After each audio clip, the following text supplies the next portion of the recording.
Sa budget H hearing ng PCO, mainit ang tanungan tungkol sa umano'y mga keyboard warriors ng gobyerno. May ilang mambabatas na nagtanong kung ginagamit daw ba ang mga job order at contract of service personnel para mag-react at mag-post pabor sa administrasyon sa social media. Pero mabilis itong itinanggi ng PCO. Sabi nila wala raw kahit anong item sa budget para dyan at lahat ng engagement online ay organic. Galing daw sa mga totoong taga-suporta ng Pangulo. Ang punto naman ng mga mambabatas, gusto lang daw nilang masiguro na walang pondo ng bayan ang napupunta sa ganitong gawain. Pero ayon sa PCO, transparent daw ang lahat. Kaya ang tanong na ngayon, saan nga ba nagtatapos ang suporta at nagsisimula ang propaganda? Natural ba talaga ang mga reacts?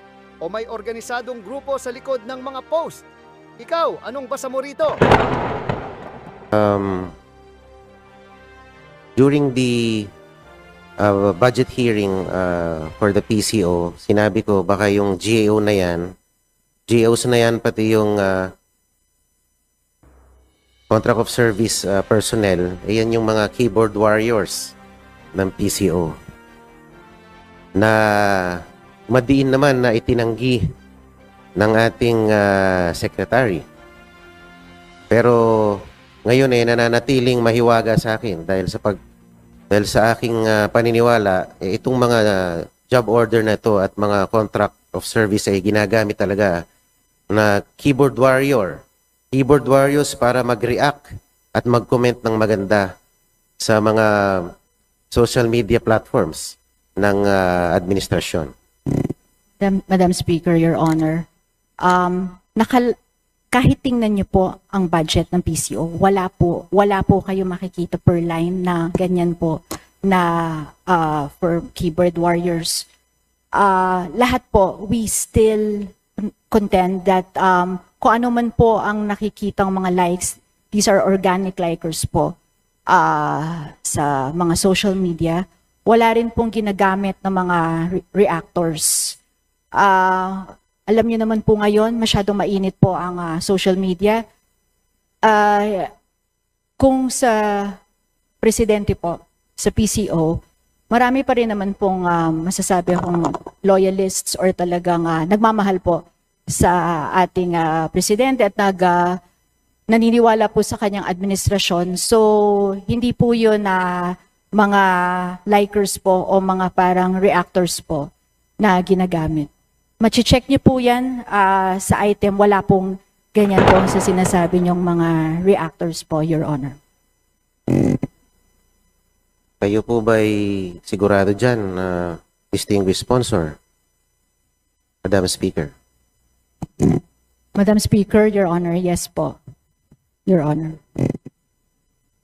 Sapagkat meron po akong nakausap na nagtatrabaho dyan na bukod pa po sa kanyang 7,000 a month allowance, meron po siyang 500 pesos load allowance, and if their post reach a certain virality, meron pong platform specific bonuses na matatanggap yung mga creators natin at mga warriors. Let me read to you. Pag ang TikTok content po natin has reached 500,000 views, meron po siyang incentive na matatanggap na additional 5,000 pesos. Pag pag umabot naman ng 1,000,000 views ang TikTok content niya, meron na namang dagdag na 5,000 piso. Sa Facebook, for write-ups and art cards, pag umabot ng 500 shares, yung art card mo, meron kang additional 5,000 pesos incentive.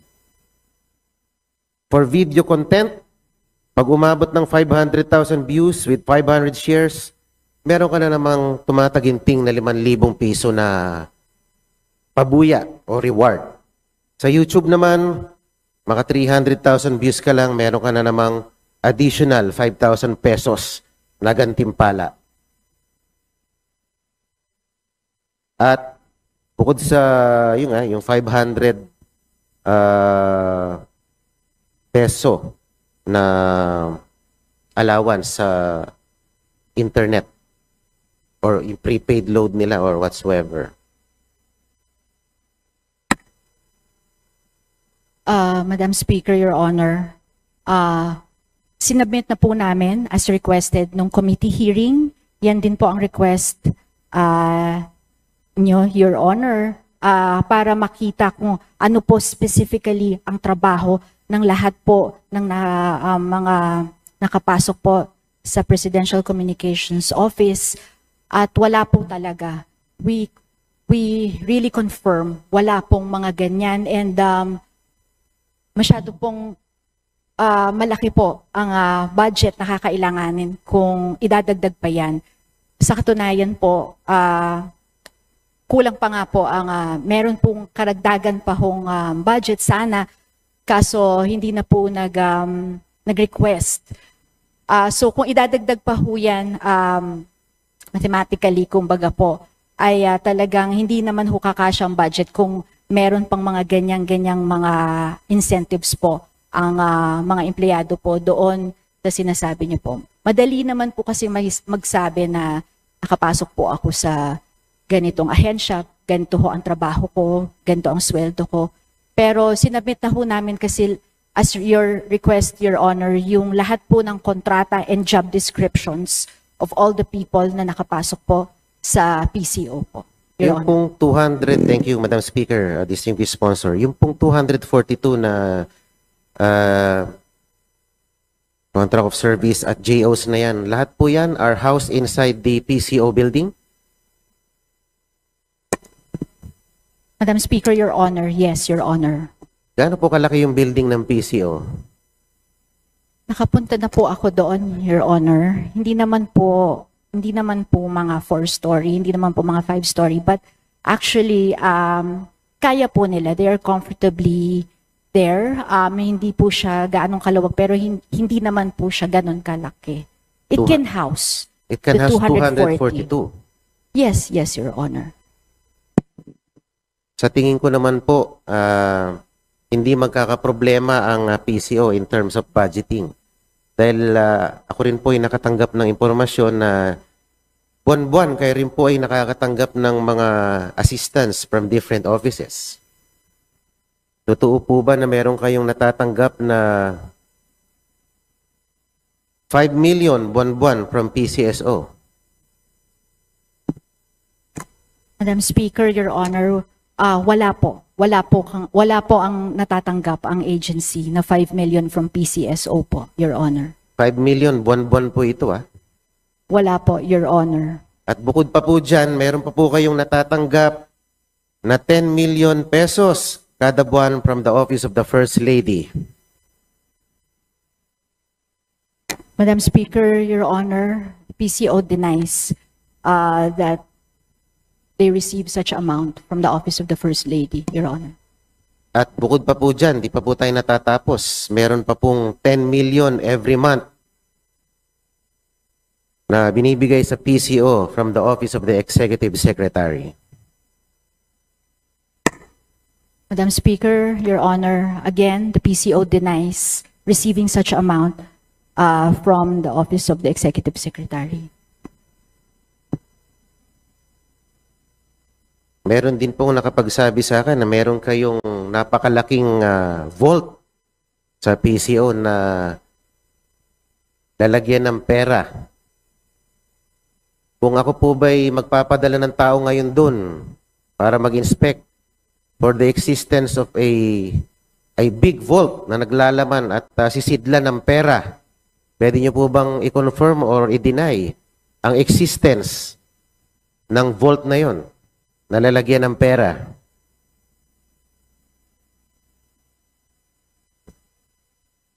Madam Speaker, Your Honor, there is a small vault for the cash section for the immediate needs, but it's not an extraordinarily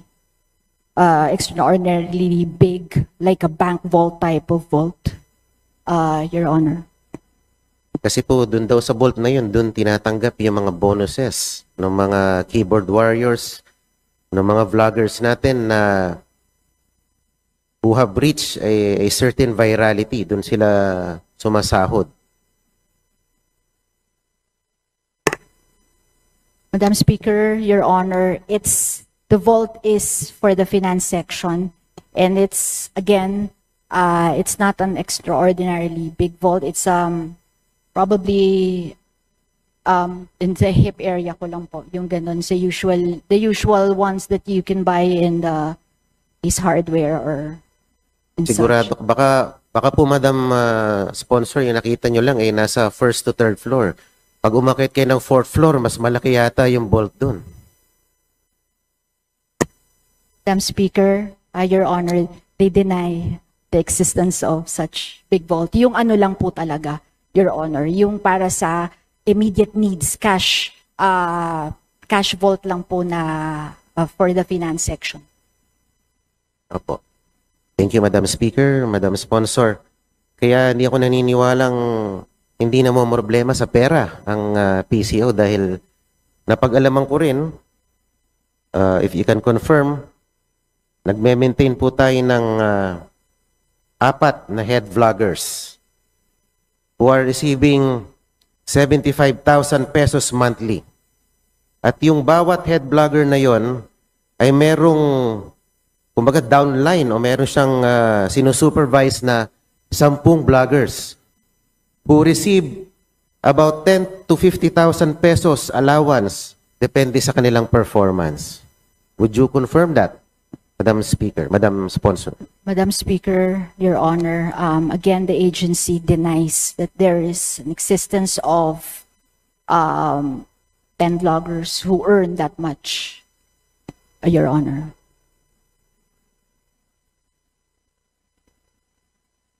Ito po kasing mga nakaraang araw, meron pong lumabas na news item na yun daw pong nanay ko di umano ay konektado sa mga diskayas. Isang report ng isang news channel. At tinignan po namin yung analytics. Talagang binuboost yung item na yun, yung news item na yun. Talagang funds were heavily poured on that news item. At ito naman po ay pinick up ng mga vlogger para po ipakalat ang maling istorya na yon. Kaya po naniniwala po ako na napakalaking pera ang ibinubuhos dito sa departamentong ito para kalabanin ang mga kritiko ng administrasyon. Madam Speaker, Your Honor, if I may say, ang nanay niyo po ay teacher ko nung grade 4 po ako sa Filipino, sa Marinol po. And I can vouch for Ma'am Edna's integrity, no? And yung binuboost po na napapansin nyo, hindi po galing at least on the PCO's end, wala po talagang mga nakaganon na trabaho, gumagawa ng trabaho na hired ang PCO to boost such vlogs or to boost propaganda po like yung sinasabi niyo po. Opo, ma'am. Kayo pala ay estudyante. Pero ma'am, sana hindi kayo naiinis sa akin habang kayo ay dumedepensa sa budget ng PCO. Tayo naman po ay gumaganap lang naman sa ating tungkulin. Ayan.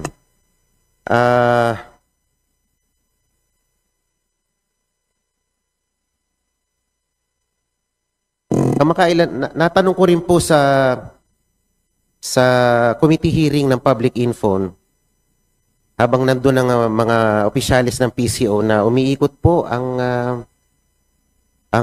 si Yusek Claire Castro sa mga universidad natin ngayon. At meron po siyang campaign na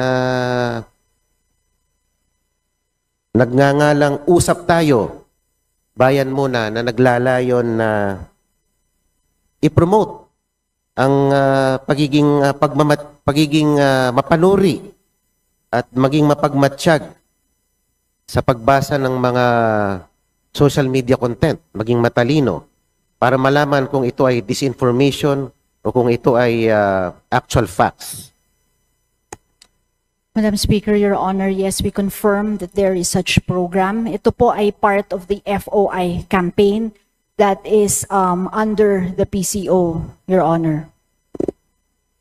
Humingi po ako ng copy ng module na yon, if any, pero hindi po nakatanggap ang aking opisina ng module ng Bayan Muna. Usap tayo, Bayan Muna. Madam Speaker, Your Honor, we will send, we promise to follow up on this and we will send your office, Your Honor. Opo. Thank you, Madam Speaker. Distinguished sponsor. So, si Attorney Claire Castro po ay nagiging kampiyon laban sa disinformation. Ngunit kamakailan ay nakakakitaan si Yusek Claire Castro bilang propagandist ng ating Pangulo na parang hindi befitting para maging isang spokesperson ng Presidential Communications Office.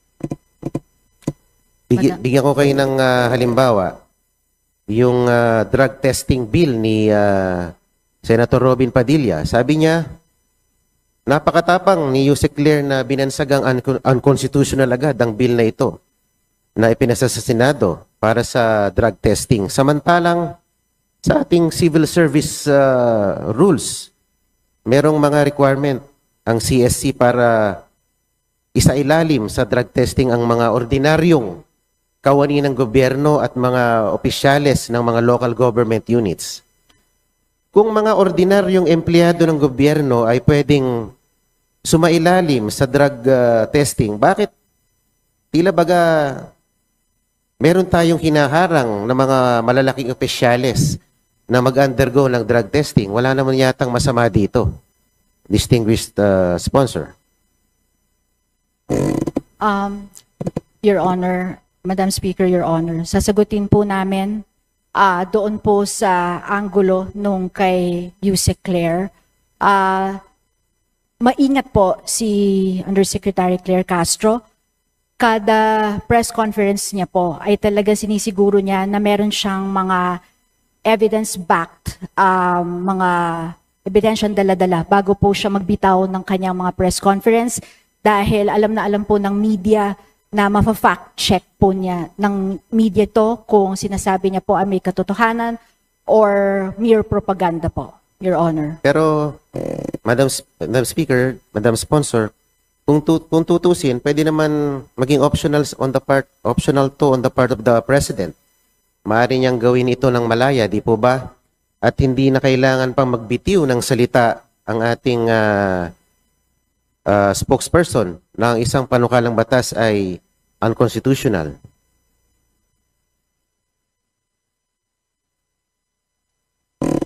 Madam Speaker, Your Honor, are you referring, Your Honor, to can you repeat again, Your Honor? You're referring to Ang ibig pong sabihin, Madam Sponsor, hindi po kailangan bansagan agad na unconstitutional ang panukalang ito ng ating butihing senador. Sapagkat malaya naman ang ating presidente na magsagawa ng drug testing without outrightly saying na unconstitutional kagad ito. Itong panukalang batas, pwede naman niyang paunlakan itong mungkahi ng ating senador. Madam Speaker, Your Honor, ako po ay hindi abogado, ngunit ang asawa ko ay abogado. Tinanong ko na po yan. Sa ngayon po, unconstitutional po kasi talaga ang kapag parang voluntary po ang drug testing. Hindi naman po yan parang persado na lahat kailangan mag-undergo, Your Honor. Hindi persado. If I may add, hindi rin po pinipigilan ng PCO or kahit nino man po ang pagsulong. At dyan nagtatapos ang usapan natin ngayon. Kung may gusto kang idagdag o reaksyon, i-comment mo lang sa baba. Boses mo'y mahalaga. Huwag kalimutang i-like, share at subscribe para sama-sama nating palakasin ang tinig ng bayan. Hanggang sa susunod, tandaan, ang may alam, may laban! Awesome!